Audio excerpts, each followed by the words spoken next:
नमस्कार बच्चों, स्वागत है आपका आज की इस वीडियो में।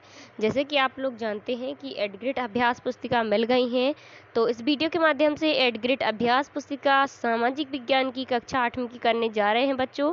तो अभी तक चैनल को सब्सक्राइब नहीं किया तो सबसे पहले चैनल को सब्सक्राइब करें, वीडियो को लाइक करें, कमेंट करें और बिना कट किए बिना स्किप किए वीडियो को अंत तक ज़रूर देखें। चलिए बच्चों, एडग्रेड अभ्यास पुस्तिका है 2024 से 25 के बीच की नई एडग्रेड अभ्यास पुस्तिकाएँ हैं। आपने यूट्यूब पर सर्च किया होगा तो पुरानी एडग्रेड अभ्यास पुस्तिका आ रही होंगी 2023 से 24 के बीच की। तो हम इस पर नई वीडियो बना रहे हैं, नई जो किताबें हैं उनके ऊपर, ठीक है। तो आप 2024 से 25 की नई वीडियोस हम डालेंगे। तो चलिए बच्चों, चैनल को सब्सक्राइब करके रखें और आपको सामाजिक विज्ञान, गणित, संस्कृत सारे सब्जेक्ट इसी शिक्षक की दीक्षा चैनल की प्लेलिस्ट में मिल जाएंगे बच्चों। जैसे कि आप लोग जानते हैं कि इतिहास सारी कंप्लीट हो चुकी है अपनी, और जिन बच्चों को नहीं मिली है तो अभी जाके चैनल पर देखें तो मिल जाएगी, ठीक है बच्चों। और इसका फर्स्ट चैप्टर हो चुका था, इस वीडियो के माध्यम से सेकंड पार्ट करना है जिसका नाम है भूमि, मृदा, जल, प्राकृतिक, वनस्पति और वन्य जीवन संसाधन, ठीक है बच्चों। चलिए करते हैं इसका अध्याय 2 भूगोल का। अध्याय 2 भूमि, मृदा, जल, प्राकृतिक, वनस्पति और वन्य जीवन संसाधन, ठीक है बच्चों। चलिए इसका पहला प्रश्न देखते हैं। क्या है पहला प्रश्न? पहाड़ी भूभागों में आने वाली प्राकृतिक आपदाएं हैं तो कौन है? भूस्खलन। क्या है बच्चों? भूस्खलन। दूसरा है औसतन एक भारतीय नागरिक प्रतिदिन जल का उपयोग करता है तो 150 लीटर। कितना? 150 लीटर। चलिए इसके बाद प्रश्न नंबर तीसरा है, पृथ्वी पर मानव उपभोग के लिए आलावर जल उपलब्ध है तो लगभग 1%, ठीक है। चौथा है, वनों का संरक्षण क्यों आवश्यक है? तो इसमें आंसर में अपना आ जाएगा दूसरा और आई भी मतलब चौथा, ठीक है। तो आप सी नंबर करेक्ट हो जाएगा, जिसमें पहले में वन वर्षा के स्तर को बढ़ाने में सहायता करते हैं, और पहला नहीं है, दूसरा और चौथा है, ठीक है बच्चों। चलिए नेक्स्ट देखते हैं, भूमि संसाधन की कमी का मुख्य कारण तो बढ़ती जनसंख्या, ठीक है बच्चों। 5 प्रश्न हो चुके हैं। चलते हैं रिक्त स्थान की ओर। तो रिक्त स्थान पढ़ते हैं। पहला रिक्त स्थान क्या है बच्चों? राष्ट्रीय उद्यान एक प्राकृतिक क्षेत्र है। खनिजों और अजैव पदार्थों का सही मिश्रण मृदा को उपजाऊ बनाता है, ठीक है। वनस्पति की वृद्धि मुख्यतः तापमान और आर्द्रता पर निर्भर करती है। यमुना नदी औद्योगिक बहिस्त्राव एवं कचरे के कारण प्रदूषित हो रही है। जीव जंतुओं का शिकार करना अपराध है, ठीक है बच्चों। 7वां प्रश्न देखते हैं, भूमि का उपयोग किन किन कार्यों के लिए किया जाता है? तो भूमि का उपयोग विभिन्न कार्यों के लिए किया जाता है, जैसे कृषि, वानिकी, खनन, सड़कों और उद्योगों की स्थापना इत्यादि। चलिए प्रश्न नंबर 8 देखते हैं, भूस्खलन से क्या आशय हैं? भूस्खलन रोकने के उपाय लिखिए, ठीक है बच्चों। तो क्या है? भूकंप, बाढ़, भारी वर्षा, ज्वालामुखी, सेल और मलबा का ढाल से गिरने, मिट्टी में बृहद संचालन को भूस्खलन कहा जाता है। भूस्खलन को रोकने की प्रविधियां निम्नलिखित हैं। पहली, भूस्खलन को रोकने का सबसे प्रभावी तरीका वनस्पति आवरण में वृद्धि है। भूमि को खिसकने से बचाने के लिए प्रतिधारी दीवार का निर्माण। भूस्खलन प्रभावी क्षेत्रों पर मानचित्र बनाकर इसमें प्रभावित होने वाले स्थानों का इंगित करना, ठीक है बच्चों। चलिए प्रश्न नंबर 9 है, मृदा संरक्षण के कोई 4 उपाय। तो मृदा संरक्षण के 4 उपाय निम्नलिखित हैं। पहला है, मल्च बनाकर मृदा संरक्षण किया जा सकता है।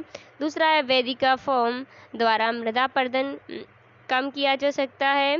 तीसरा है, सशक्त मेखलाएं बनाकर मृदा आवरण को बचाया जा सकता है। चौथा है, चट्टान बांध द्वारा मृदा संरक्षण किया जा सकता है, ठीक है बच्चों।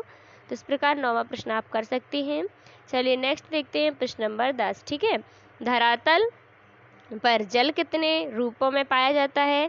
तो धरातल पर जल महासागरों में, भौम जल नदियों और झीलों में, पृष्ठीय जलों के रूप में तथा वायुमंडल में जल वाष्प के रूप में पाया जाता है, ठीक है बच्चों। चलिए देखते हैं प्रश्न नंबर 11, विश्व में कौन कौन से प्रदेश जल की कमी की समस्या का सामना कर रहे हैं? तो विश्व में कई प्रदेशों में जल की कमी है। अधिकांश अफ्रीका, पश्चिम एशिया, दक्षिण एशिया, पश्चिमी संयुक्त राज्य अमेरिका के भाग, दक्षिण अमेरिका के भाग और संपूर्ण ऑस्ट्रेलिया अलवड़ीय जल की आपूर्ति का सामना कर रहे हैं। ठीक है बच्चों, तो वीडियो को आप रोक करके लिख सकते हैं और बिना स्किप किए वीडियो को अंत तक जरूर देखें। प्रश्न नंबर 12 है, वनों से होने वाले लाभ लिखिए। तो वनों से होने वाले लाभ निम्नलिखित हैं।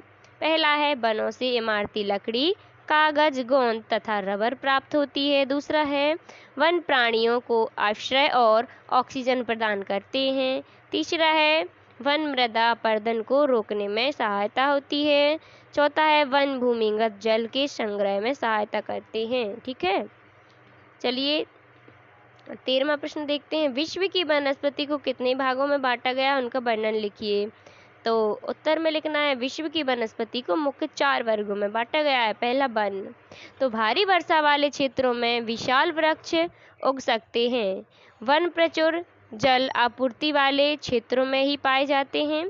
दूसरा है, घास स्थल। सामान्य वर्षा वाले क्षेत्रों में छोटे आकार वाले वृक्ष और घास उगती है। तीसरा है, गुल्म। कम वर्षा वाले शुष्क प्रदेशों में कटीली झाड़ियां एवं गुल्म उगते हैं। और टुंड्रा, सिर्फ ध्रुवीय प्रदेशों में टुंड्रा वनस्पति की मांस और लाइकेन सम्मिलित हैं। ठीक है बच्चों, तो इस प्रकार 13वां प्रश्न हो गया है, आप देख सकते हैं। चलिए नेक्स्ट 14वां प्रश्न देखते हैं। परितंत्र के संतुलन को बनाए रखने में जीव जंतु किस प्रकार उपयोगी हैं। तो आंसर में आ जाएगा, परितंत्र के संतुलन को बनाए रखने में कीट अपघटक के रूप में। तो गिद्ध मृत जीव जंतुओं को खाने के कारण अपमार्जक के रूप में कार्य करते हैं। इसीलिए प्राणी चाहे बड़े हों अथवा छोटे, सभी परितंत्र के संतुलन को बनाए रखने के लिए अनिवार्य हैं। चलिए इसके बाद देखते हैं 15वां प्रश्न। राष्ट्रीय उद्यान व वन्य जीव अभयारण्य में अंतर लिखिए।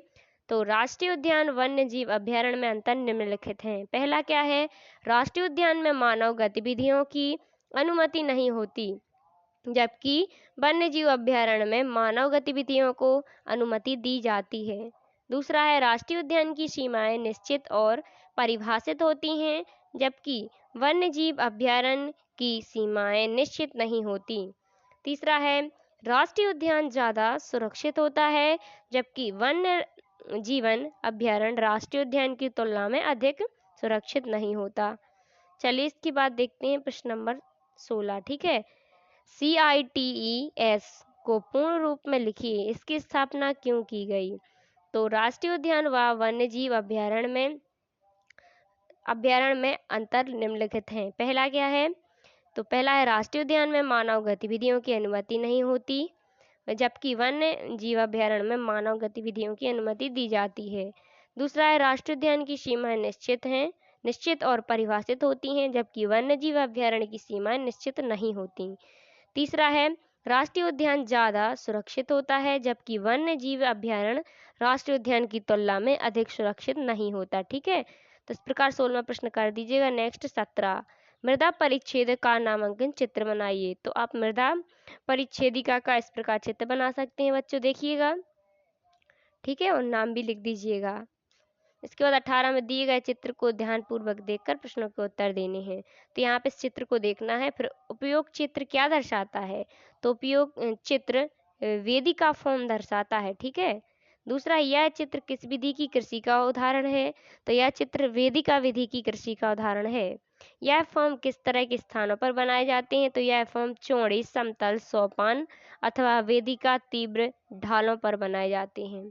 इसके बाद नेक्स्ट कृषि रहेगा अपना अध्याय 3। ठीक है, तो जब तक के लिए वीडियो को लाइक ज़रूर करें, चैनल को सब्सक्राइब करें और ज़्यादा से ज़्यादा वीडियो को दोस्तों के साथ शेयर करें। थैंक यू, धन्यवाद बच्चों।